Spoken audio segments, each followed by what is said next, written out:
Jake Paul and his whole camp are in full-on panic mode right now because Mike Tyson's rule change spree has got the support of boxing legends. Now, don't even try to tell me you haven't heard about those 10 crazy rules Tyson switched up for his fight on November 15th. Well, Jake Paul was recently on a high setting up a new fight with Mike Perry and thinking he could just cancel Tyson's fight. He's been trash-talking everyone who's against him, and now he's got a big old full stop slapped on his mouth. His camp and trainers are desperately saying Tyson's new rules are unprofessional, but honestly, was anything Jake did professional? So stick with this video until the end, and then let me know if Mike's right or if he's just a bit too angry. Well, it's Jake's fault, honestly, because right after the postponement of the fight with Mike Tyson, everyone started noticing some seriously suspicious behavior from him. As soon as the postponement was announced, Jake started acting like he was no longer interested in the fight. He even went so far as to call Tyson a sick chicken, leaving everyone scratching their heads. I mean, who says that about a legend like Mike Tyson? Jake's attitude didn't stop there. He made it clear that if the fight date gets pushed any further, he's ready to cancel the whole thing. That kind of talk has everyone questioning his intentions. Is he really that worried about Tyson, or is he just trying to save face? The way he's behaving, it seems like he's looking for an easy way out and doesn't care how it looks. What's really shocking is Jake's complete lack of concern for Tyson's health. Tyson is a boxing icon, and he postponed the fight for health reasons. You'd think Jake would show a little respect and understanding, but nope. Instead, he's throwing shade and acting like Tyson's health issues are just an inconvenience to him. It's like Jake doesn't realize or doesn't care that Tyson's been through a lot. This is a guy who's fought some of the toughest battles in and out of the ring. And it's not just his words that are causing a stir. Jake's actions are also speaking volumes. He's already set up another fight with Mike Perry on July 20th, and he's talking to KSI about a future matchup. And as we know, KSI brings a massive fan base and a lot of media attention, making any fight between them a guaranteed spectacle. By keeping these talks alive, Jake ensures that he always has a backup plan, a way to stay in the limelight even if the Tyson fight falls through. It's a move that keeps his options open, allowing him to pivot as needed. But poor Jake doesn't know that Mike Tyson isn't one to let anyone back out without a fight, especially when his reputation is on the line.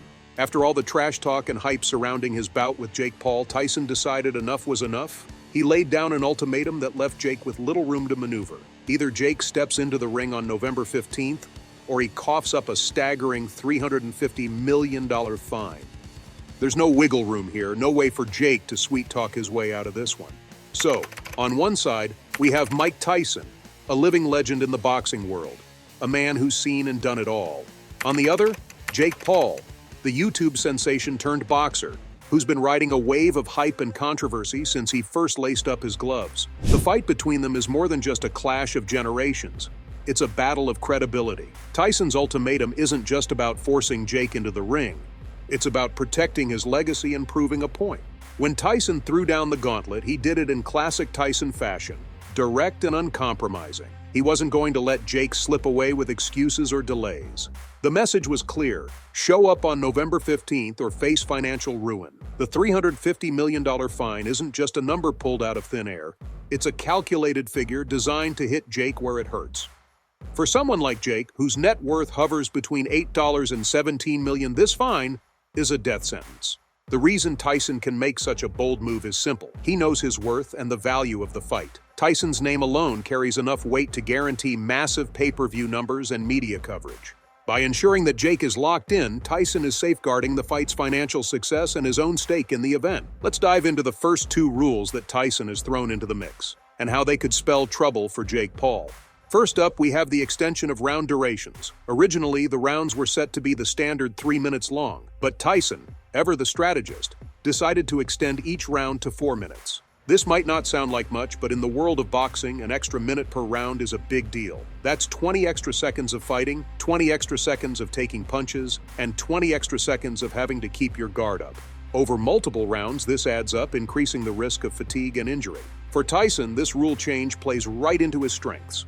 Known for his incredible endurance, Tyson has always been able to maintain his power and intensity deep into fights. Adding an extra minute to each round gives him more time to wear Jake down, to let his experience and stamina shine through. It's a strategic advantage that Tyson is likely to exploit fully, forcing Jake to go toe-to-toe with a man who knows how to make every second count. On the other hand, Jake Paul is facing a significant challenge. While Jake has shown he can hold his own in the ring, his fights so far haven't demanded the kind of sustained endurance that this new rule requires.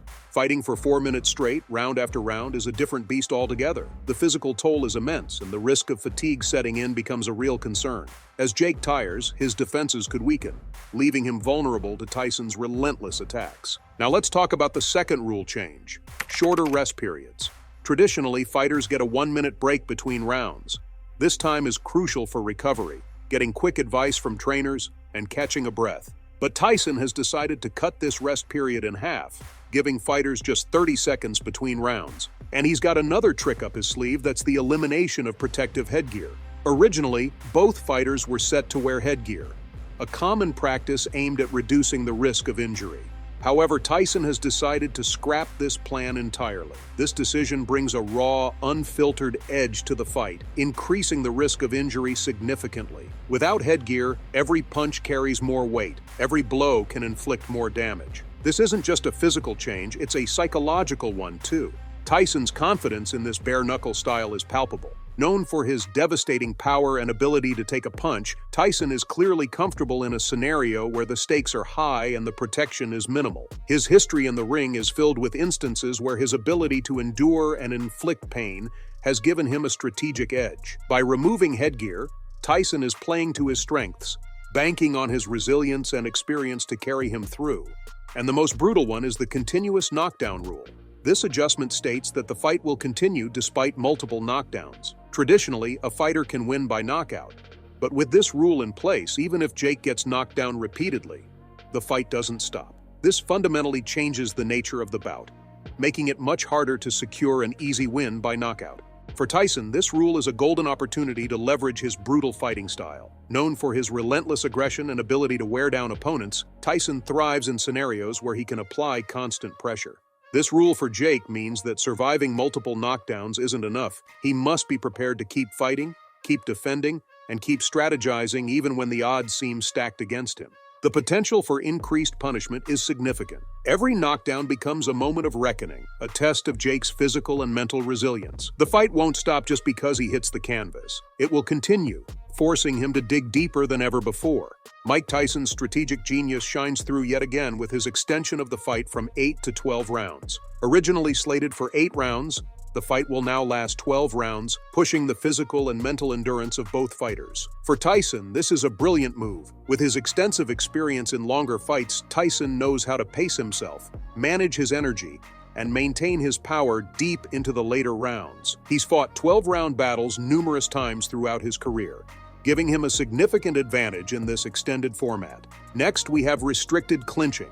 Clinching, a tactic often used to slow down the pace of a fight and catch a breather, will now be limited. This rule change is another strategic masterstroke by Tyson. Known for his relentless and aggressive fighting style, Tyson benefits from continuous action. By limiting clinching, Tyson ensures that Jake cannot rely on stalling tactics to disrupt the flow of the fight.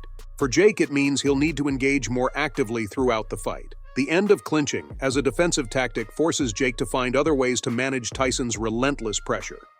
This could involve more movement, better footwork, and a more dynamic approach to both offense and defense. Jake's ability to adapt to this non-stop action will be crucial. He can't afford to slow down or take breaks, as Tyson will seize any opportunity to capitalize on continuous action. Finally, Rule Change 7 introduces point deductions for excessive backpedaling. This rule is designed to penalize fighters who rely too much on defensive retreat, forcing them to stand and fight. For Tyson, this is another advantageous change. Known for his pressure fighting style, Tyson excels when he can corner his opponents and unleash his devastating power. By penalizing backpedaling, Tyson ensures that Jake cannot evade him for long periods and must engage more directly. Now tell me, was Mikey unethical at any point? If Jockey was so confident, then he has to show up now like a real boxer and not hide behind some exhibition lollipops. Stay tuned to see how this epic showdown unfolds.